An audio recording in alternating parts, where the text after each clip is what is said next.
Question number 8. X is a pilot in India Airlines. He draws 7,20,000 as salary, fully taxable. 1,80,000 as DNS allowance, fully taxable होगा ये भी. 6 lakh as flight allowance to meet personal expenses while on duty. तो इनको flight allowance मिल रहा है 6 लाख रुपए. तो ये भी एक तरह से ट्रांसपोर्ट अलावेंस हुआ, और ट्रांसपोर्ट अलावेंस केवल उन्हीं को मिलता है जो ट्रांसपोर्ट डिपार्टमेंट में इन्वॉल्व होते हैं. तो पायलट हैं तो ये भी एक तरह से इन्वॉल्व हैं उसी में, ट्रांसपोर्ट डिपार्टमेंट में. तो 6 लाख रुपीज़ फ्लाइट अलावेंस, तो वही वाला फॉर्मूले लगाएंगे हम. 10,000 पर मंथ, और ये जो अलावेंस मिला है इसका 70%, विच एवर इज लेस, यानी कि 1,20,000 पर ईयर और 6 लाख का 70%, which ever is less will be exempt. 12,000 as conveyance allowance, actual expenses 9,000. तो 12,000 का कन्वेंस अलावेंस मिला है, लेकिन उसमें से यूज़ हमने केवल 9,000 किया है. तो ये वो वाला अलावेंस है जिसमें कि जितना यूज़ करते हैं उतना ही हम जितना यूज़ कर लेते हैं वो टैक्सेबल नहीं होता है. तो 12,000 में से 9,000 रुपीज़ सब्ट्रैक्ट कर देंगे. And 7,200 as an educational allowance for his 3 children studying in a public school. तो 7,200 एजुकेशनल अलावेंस मिला हुआ है 3 बच्चों के लिए. हमको उससे क्या, हमको 2 बच्चे का एग्जेम्प्ट कर देना है. तो 7,200 में से माइनस कर देंगे वैसे करके. Compute the taxable value of the allowances paid to him. तो ये बात ध्यान रखनी है हमको, इस क्वेश्चन में इनकम फ्रॉम सैलरी नहीं कैलकुलेट करने को बोला है, केवल अलावेंसेस कैलकुलेट करने हैं. मतलब जैसे डीएनएस अलावेंस या और जो भी इनको अलाउंस मिले हैं वो सैलरी नहीं कैलकुलेट करनी है कंप्लीट. तो सिर्फ अलावेंस कैलकुलेट करना है. तो ये तो ईजी है. सोल्यूशन देखते हैं इसका. सॉल्यूशन 8, तो इसमें केवल अलावेंस कैलकुलेट करना है. computation of taxable allowances.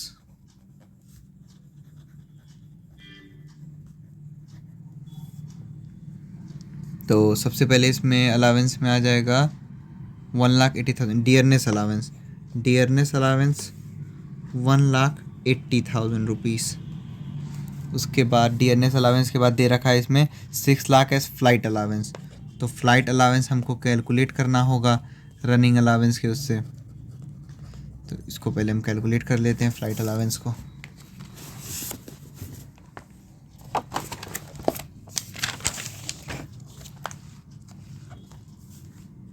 इसमें सबसे पहले हम लिखते हैं ट्रांसपोर्ट अलावेंस. और ट्रांसपोर्ट अलावेंस वाला तभी मिलेगा जब वो जिनका हम कैलकुलेट कर रहे हैं ये अलावेंस या कुछ भी, वो इन्वॉल्व होने चाहिए उसमें. तो least of following will exempt. तो 2 चीज़, 10,000 पर मंथ, 10,000 पर मंथ, यानी कि 10,000 इंटू 12, यह आ गया 1,20,000 रुपीज़. और उसके बाद सेकेंड आ जाता है 70% ऑफ अलावेंस. तो अलावेंस मिला हुआ है 6 लाख रुपए. तो 6 लाख का 70%, 6 लाख का 70% आ गया 4,20,000 रुपीज़. इन दोनों में जो लीस्ट है वो टैक्सेबल एग्जेम्प्ट होगा. तो 1,20,000 एग्जेम्प्ट हो जाएगा. तो taxable allowance, taxable running allowance निकल जाएगा. एक्चुअल मिला हुआ है इनको 6 लाख. तो actual minus least, 6 lakh minus 1,20,000, 6 lakh minus 1,20,000,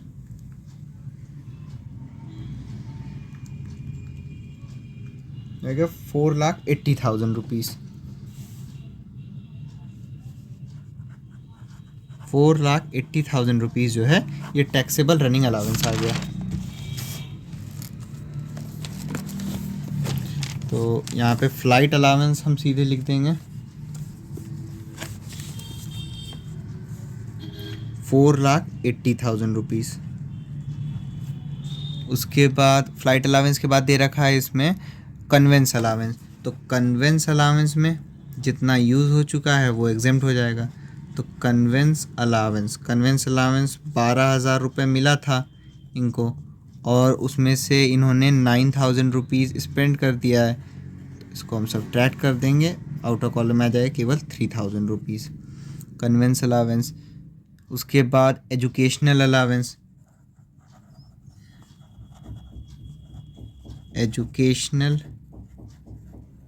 allowance educational allowance का दिया हुआ है इसमें 7,200, तो 7,200 रुपीज़।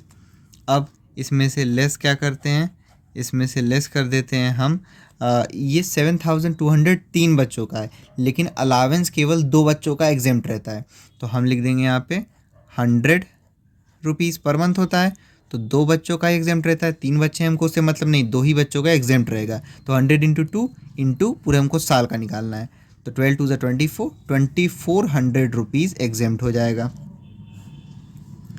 0 0 12 में 4 8 और आपका 6 - 2 4 48 है। तो एजुकेशनल अलावेंस 7,200 3 बच्चों का था, लेकिन हमने पढ़ा है कि 100 रुपीज़ पर मंथ पर चाइल्ड एग्जेम्प्ट होता है अलावेंस, तो 100 रुपीज़ इंटू 2 इंटू 12 केवल 2 बच्चों के लिए, तो 2400 ये आ गया था। बस इतना ही दिया हुआ है इसमें, टीए लिख लिया हमने, फ्लाइट अलावेंस हो गया, कन्वेंस अलावेंस भी हो गया, एजुकेशनल अलावेंस, इसको ऐड कर देंगे।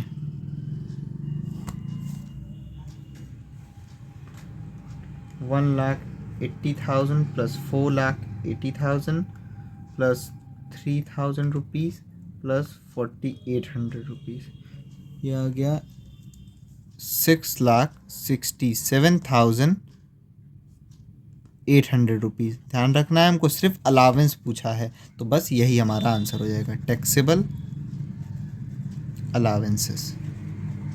इनकम फ्रॉम सैलरी बोलता तो हम पूरा कैलकुलेट करते हैं, फिर उसका उसमें से 50,000 डिडक्शन माइनस करते हैं, लेकिन ये केवल टैक्सेबल अलावेंसेस पूछा है।